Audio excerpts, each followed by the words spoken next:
በሰሙነ ሕማማት ደጋግመን የምንሰማቸውና በግብረ ሕማማት ላይ የሚገኙ ባዕድ ቃላት ትርጉማቸውን ልንገራችሁ።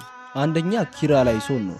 ይህ በተለምዶ የሚጠራ ሲሆን ትክክለኛ የቃሉ መጠሪያ ግን ኪርዬ ኤሌይሶን ነው። ቃሉ የግሪክ ሲሆን ትርጉሙም ጌታ ሆይ ማረን ማለት ነው። ሁለተኛ ናይናን ነው።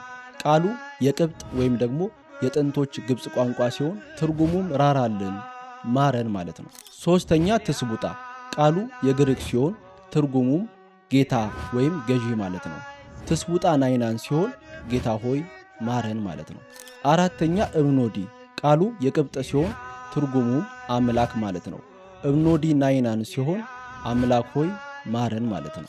አምስተኛ ማስያስ ቃሉ የዕብራይስጥ ሲሆን ትርጉሙም መሲህ ማለት ነው። ማስያስ ናይናን ማለት መሲህ ሆይ ማረን ማለት ነው።